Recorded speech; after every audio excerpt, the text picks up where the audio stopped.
Artlist.io.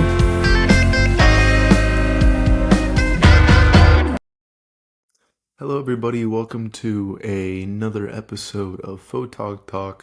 I'm your host, Eric Trevino. You may remember me from the previous episode if you did watch it with Kevin Takami and I. It was an interview between me and him.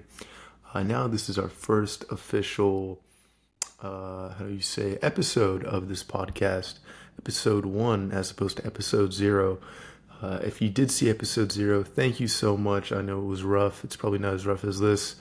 It looks like I'm in a Storage Wars bedding unit as opposed to the last time where it looked like I was in a Soviet prison. So it's a slight improvement, I believe, you know.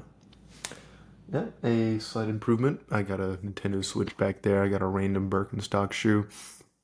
But that is not the point of this podcast to gripe on what I'm currently recording in. Instead, it's to gripe on the 35 millimeter film. This is Photogtalk, by the way, where we're going to talk anything about photography whenever and wherever. And first, I just want to talk about 35 millimeter film. I checked right now, film prices are through the roof. 35 millimeter film, say Portra 400, is about $17 per roll. That is absolutely mind-boggling. I remember a few years ago you could get Portra 400 for maybe $10, maybe $10 if you go back a little earlier. Then yeah, sure, 7, whatever. But $17 right now. That is absolutely just disgusting price. Um, if you caught, like I said, if you caught last week's video, Kevin Takami actually prefers film over digital. Was something I really liked as a kid because my dad would take film shots and whatnot, and then it became digital. But I was always into the film aspect of it, like taking a picture, like on a digital camera nowadays, you can just keep taking pictures and choose the one you like. When it came to like film photography, you had to like think about it, frame it right. And like I would always watch like my dad and my grandpa, they would have film cameras like long time ago, but like they would be taking pictures. But I would notice that when they take pictures, they would like glance, they would like check their settings. My grandpa was like really into it. He had like a multimeter, like those. Yeah. I think I have one right here. It's like it's a meter that checks like how bright it is and has multiple settings and shit. Maybe I left it in home. Probably left it at home. But he would be using that and like it's like, wait, stay right there, turn a little bit, and it's like trying to get the perfect shot. And he would take 3 shots and that's it. And it's like, huh. And nowadays, like you just fucking hold the trigger down, and then you got like 60 or 70. And like I just like the aspect of like having to really focus and like take it in, like it was something really fun to watch. And it was like you get the photo after it's processed, and that whole process was like something that really invoked like wanting to take pictures for me. Now, with these prices, I don't know if you will anymore. It's absolutely absurd. If you are a film shooter, let me know, and let me know what these prices are doing to your own craft, if this is even acceptable. As for me, I stopped shooting 35 millimeter film. It's been like a year or two since I've stopped. Not because I don't like doing it. It's because of this absurdly freaking expensive. Just shoot digital, I guess, as much as I hate to say that. But I mean, fuck, $17 per roll. That's like what? Save $17 per week. You might get a new digital camera. Speaking of new digital cameras, let's talk about the new FujiFilm GFX 102. If I said you're saving $17 per film, if you save that every week, you might be able to afford the $7,000 price tag on this new camera. Absolutely insane price tag, but for good warranted reason. Good warranted reason, I don't even know if that's a word, but for good reason. This is a step up from the GFX 100. Now this is the GFX 102. It's still a 102 megapixel sensor. I was going to say processor. 102 megapixel sensor. It boasts a new era in autofocus. If you go to the Fujifilm page, which I think, I mean, if you look at the statistics, if you look everything, if you read anything just at face value, it does look like it might be a new era in autofocus. But as a Fujifilm enthusiast myself, I still question that. I believe everybody wholeheartedly believes that Sony might be the autofocus king when it comes to mirrorless cameras. But like I said, Fujifilm is boasting the new era in autofocus with their X Processor 5. It features sub detection autofocus, which delivers an autofocus performance previously unseen on a large format camera. That's coming from them directly. That isn't coming from just me. You can look at the Fujifilm website, has it all there. It's a big list, a big list of what this camera uh, can do. Um, if you are a video shooter, which I don't know why you're here, this is a photography channel. I don't have any problem with video shooters. I don't shoot any film. I don't shoot any video, but it can record to an external SSD, which is actually extremely interesting. Um, you can export your photos, excuse me, you can export your videos a lot faster than usual.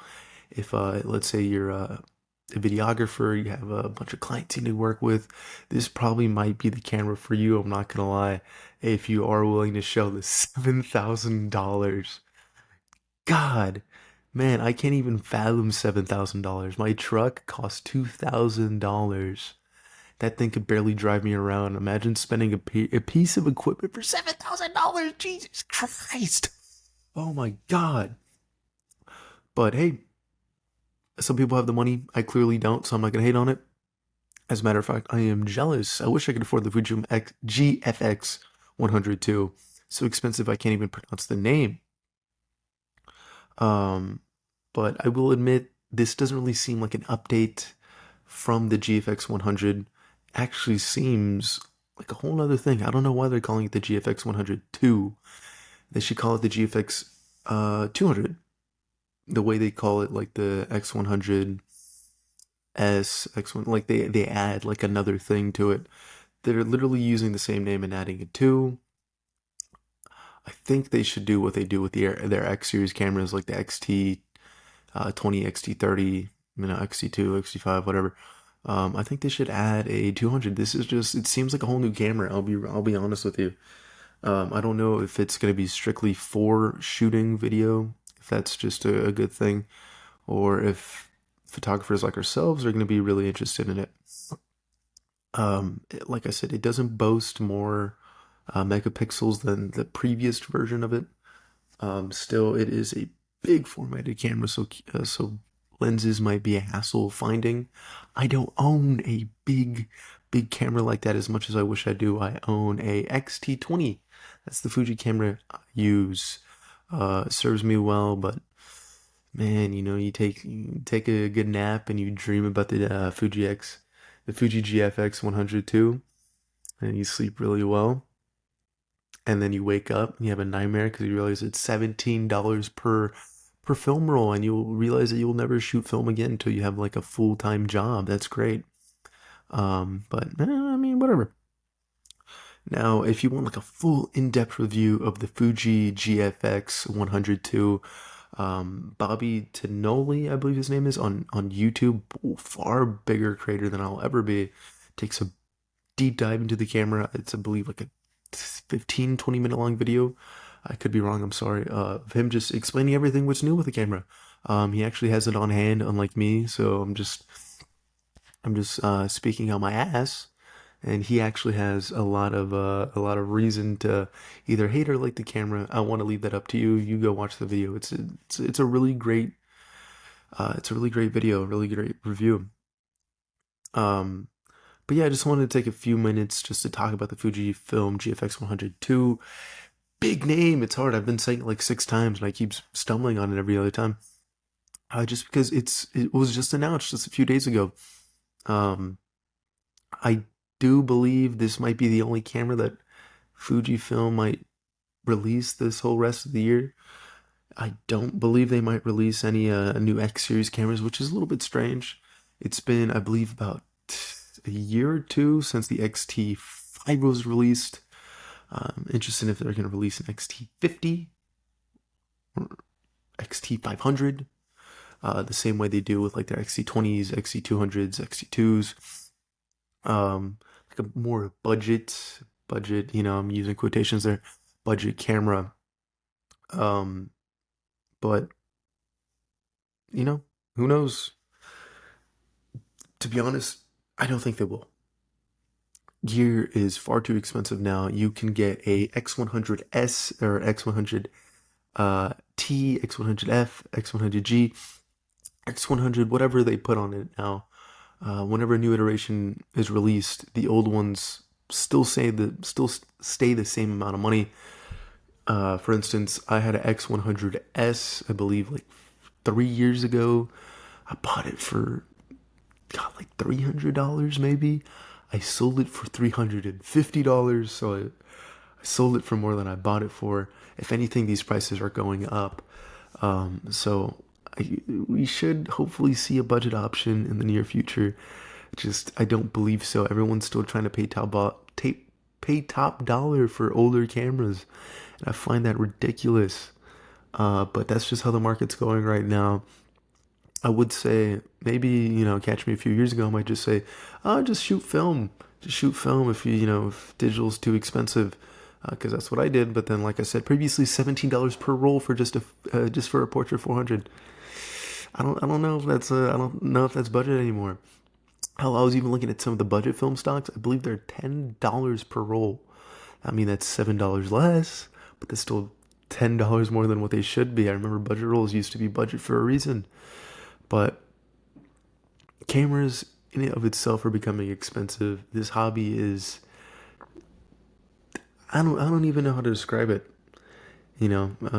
People say like hockey is a hard sport to get into because of the price, or like Formula One. Because how do you even get into Formula One? But with photography, I feel like everything is just kind of being gate kept. You see YouTubers, you see podcasters, you see any content creator, and they talk about the massive amounts of gear they're buying, and it's all like 7K and up, 3K and up. It's hard to see the little man, frankly, buy a decent camera for a good price now. And that's what's the most concerning part of photography is for me. I'm not gonna lie. I remember when everything used to be accessible. Now nothing is accessible. You can argue that a iPhone or your smartphone might be a good option. Shoot with what you have, is that's what they say. But I don't believe that. My own personal opinion, I believe phones should be used as a subsidiary, as kind of like a secondary option to a camera. I believe phones are meant to capture, God, how would I say this? Memories, I guess you could say, just like on the spot memories, like oh, my girlfriend's walking on the street, she looks good, I'm gonna take a photo of her. My niece and nephew, they're having fun out in the field, they're playing tag. I'm gonna send this to their grandma, you know. But a camera in it, I believe a camera is in it, yeah. I'm British now. I believe a camera is it kind of transcends that. It's like a staple in time, and it's more of a, even if it's a digital thing, even if your camera's digital, it feels like more of like a physical experience. You're learning about everything while you're taking this photo, and you're kind of putting thought behind it, as opposed to just pointing your phone camera and just and probably taking not the best pictures, because I know with my phone camera, I mean, I'm speaking for myself, because I know with my phone camera, I have the iPhone 13 Pro Max. When it came out, it was boasting like a great camera, and I remember when I first took photos, I was like, oh my god, this thing's amazing, it's incredible. And then you realize it's just any other phone camera, like a 12 megapixel sensor, and it's just like, what are you doing, uh, I would like to think that maybe in the future phone cameras will be a little better. They have shot up from being like 3 megapixels to 12. It's only a matter of time they hit 24 megapixels. I believe technically the new iPhone is supposed to be like 40 megapixels, using bunny quotations, just because they mix like all the lenses together. There's something like that. They find a way to make it 40 megapixels. I saw a quick kind of, how do you say, like they compare, yeah, a comparison between the iPhone 13 Pro Max and the newest iPhone, and they say like, yeah, the 13 Pro Max is good, but this one is even better because it has like AI enhanced photo. I don't buy it. I don't buy it. But maybe in the next 10 years, I'm gonna look at this video and say I do buy it. And iPhones have taken over everything. Cameras don't exist anymore. People only take photography on iPhones, on phones by themselves. Uh, National Geographic photographers have ditched cameras in the past 30 years, 3 years. Everyone's just using their phones now. I'm completely out of the loop. I'm a crazy man. I'm a guy who lives in a warehouse, in a Amazon shipping container, basically. God. But you can't help the situation you're in unless you try things like this. Whatever. Um, For a quick moment, I'd like to actually talk about the Fuji X-T20, which is my personal camera. I don't have it with me, sadly. I'm just a little bit busy. I'm not in my own usual place. I'm not in the old Soviet gulag cell, as you might see in clips of the interview that have popped up throughout this podcast and the podcast before. But the XT20, I believe, is just a fascinating camera. I think it might be the best bang for your buck if you're looking for a Fuji camera. Take that from me. I've been buying it, or been using it for the past like 3 or 4 years now. I just every photo I've taken recently has been with the XT20. It's one of those cameras that I've put down, not used for like few months, and try to get back into film, get back into 120 35 millimeter film, and then just get bored, and I go back to the XT20 and everything's just simple again. And then you get bored of the XT20 just because it's a digital camera, and the process of the hamster wheel continues. But the XT20, I believe, it's a 24 megapixel camera, so it's about double the size of your phone if you have an iPhone 13 Pro Max like I do, or the whole other population does, because apparently Apple owns everything. But that being said, it's hard to see that the 24 megapixels compared to the 102 megapixels of the Fujifilm GFX 102. God, you ever think about that? You think that like 24 megapixels completely mogs the 12 megapixels of a phone camera, and then 102 megapixels exist, and then your camera kind of feels insignificant, and each photo you've ever taken doesn't feel as special as it used to. Yeah, but the XT20, I don't know. It's a very sentimental camera to me. It was probably one of the first cameras I bought with like big boy money. I guess you could say I saved up for it. I had the X100S previously before having that one, and X100S I probably used for about 2 years or so. It was hard to do the things I wanted to do with it. Like portraiture was a little harder. Street photography, I didn't really have the balls. I was gonna say the guts and balls. I was gonna say the balls. I didn't really have the balls to do street photography yet. I was probably about like 16, and a 16-year-old going around the city and just going up to front of people's faces and taking photos wasn't really my deal. I could barely even drive a car at that point. But the XT20, if you are looking for a camera to buy in right now, I believe the XT20 is the best option. Maybe the XT30, just because it's a little newer and it's probably around the same price. I believe it might be like $100 difference at this point. Just the older XT20s, 30 models. Maybe XT40s is pushing it because the XT4 is still considered new, because the XT5 is the newest.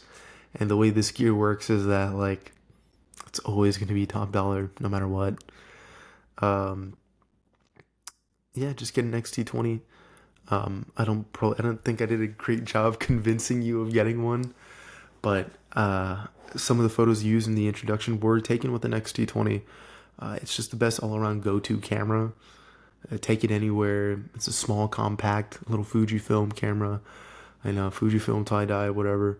I mean, I used an icon the other day. It was actually pretty good, but I can't say stuff like that because I'll lose my non-existent contract with Fuji. But yeah. Well, thank you so much for joining us today for Photogtalk, the first official episode in the Amazon warehouse back room and not a proper studio like I wanted it to be. But hey, we work with what we have here. I'm just a 21-year-old guy with fucking nothing to me. I mean, like literally, I own nothing. I literally own none of this. So, whatever, you know. But again, thank you all so much for tuning in this week. Hopefully, next week we'll have a little better scenario. We'll probably have a proper setup with a proper camera, and we'll hopefully find better news than just talk about a camera I'll never be able to afford in the next year or two, in the next 10 years, maybe, next 30 years, because it costs 7 times more than my vehicle does. But with that being said, again, thank you so much for joining. I was Eric of Photogtalk, and we'll see you next week.